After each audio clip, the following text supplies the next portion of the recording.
তাদের হত্যা করা হচ্ছে, তাদের হত্যা করে বিলিয়ে দেওয়া হচ্ছে। তাদের এখনো ঘুম ভাঙছে না, মুসলমানদের ঘুম এখনো ভাঙছে না। যাদের ঘুম ভাঙছে তারা এখনো যদি ডাক দেয় আরো 10 জন আসবে, কিন্তু যারা এরকম ইমান এখনো ঘুমায় আছে তাদেরকে ডাক দিলে তারা কেউ এখনো পাবে না। এই জন্য এখনো জাগ্রত হই, এখন ইমানকে তাজা করি, এখনো মুসলমানদের পাশে দাঁড়ান। এখন আর রাজনীতি নিয়ে বসে থাকেন না। রাজনীতিতে বহুত দেখছেন, একজন রাজনীতিক ছিল, সে জুলুম করেছে, সে পালাতে বাধ্য হয়েছে। যেই এরকম করবে সেই পালাতে বাধ্য হবে। ওদের রাজনীতির আলোচনা নিয়ে না ভাই সামনে আগান না, এখন মুসলমানিত্ব পরিচয় দিয়ে সামনে আগান। এখন ইসলামকে কিভাবে রাষ্ট্রীয়ভাবে করা যায় সেই জন্য সামনে আগান।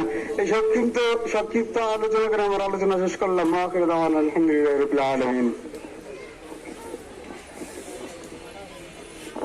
সম্মানিত উপস্থিতি, এ পর্যায়ে সম্মানিত অভিভাবক সভাপতি জনাব হযরত মাওলানা মুফতি আব্দুল করিম কুরসি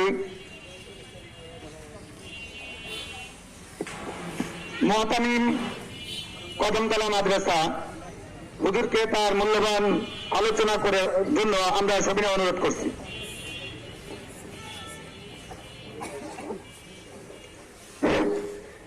আসসালামু আলাইকুম ওয়া রাহমাতুল্লাহ। ওয়া আলাইকুম আসসালাম। হামিদা ওয়া মুসাল্লিয়া। আউযু বিল্লাহি মিনাশ শাইতানির রাজীম। বিসমিল্লাহির রহমানির রহিম। তাআওয়ানু আলাল বিররি ওয়াত তাকওয়া ওয়া লা তাআওয়ানু আলাল ইসমি ওয়াল উদওয়ান। সাদাকাল্লাহুল আযীম। وقال رسول الله صلى الله عليه وسلم المسلم كرجل واحد إن اشتكى عينه إن اشتكى كله إن اشتكى رأسه إن اشتكى كله أو كما قال النبي صلى الله عليه وسلم। আজকের মোল্লাহাট শাখার ছাত্র ও যুব খেলাফত মজলিস কর্তৃক সেই ফিলিস্তিনদের পরে নির্যাতনকারী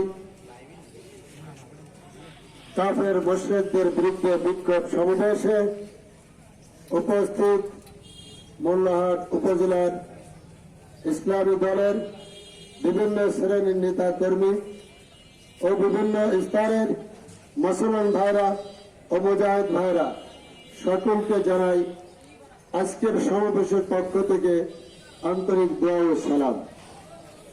আমি একটা কথা এই জায়গায় বলবো, সেটা হলো এই ফিলিস্তিনের মুসলমানরা পবিত্র রমজান মাসে রোজা রাখা অবস্থায়, ইফতারি পালন করা অবস্থায়, সেহরি খাওয়া অবস্থায়, তারাবির নামাজে থাকা অবস্থায় যে সমস্ত কাফের মুশরিক ইহুদি বিধর্মীরা এই সমস্ত আল্লাহওয়ালা মুসলমানদের পরে বম্বিং করে, হামলা করে, আক্রমণ করে, নিহত করে, জখম করে, আমি মনে করি এদের থেকে বড় জালেম, এদের থেকে বড় সন্ত্রাস, এদের থেকে বড় দূতাবাস আল্লাহর জমিনে দ্বিতীয় কেউ হতে পারে না।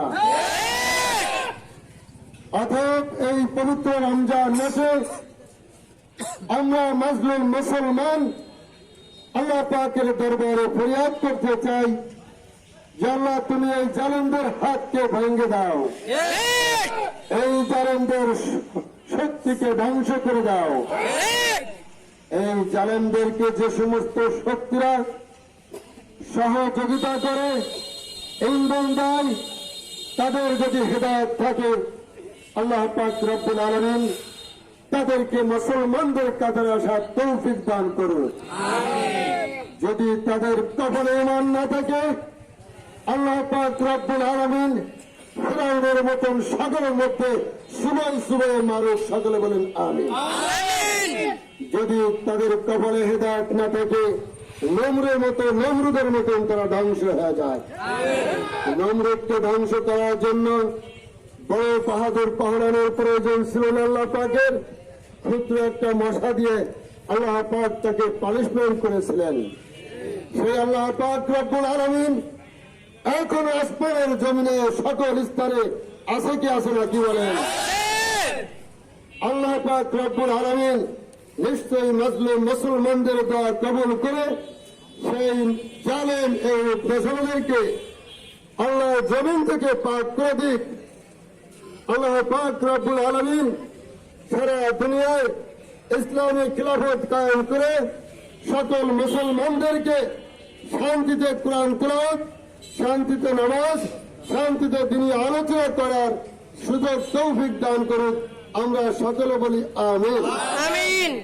এই জায়গাটা হলো দিনের পক্ষে থাকার জায়গা, আর এই পক্ষে যারা আসবে না তারা হলো তাগুতের দল, তারা হলো শয়তানের দল। ঠিক। আমাদেরকে আল্লাহ পাক রব্বুল আলামিন উনার দলে এসে ঐক্যবদ্ধ হওয়ার তৌফিক দান করুক। আমরা সকলে বলি আমিন।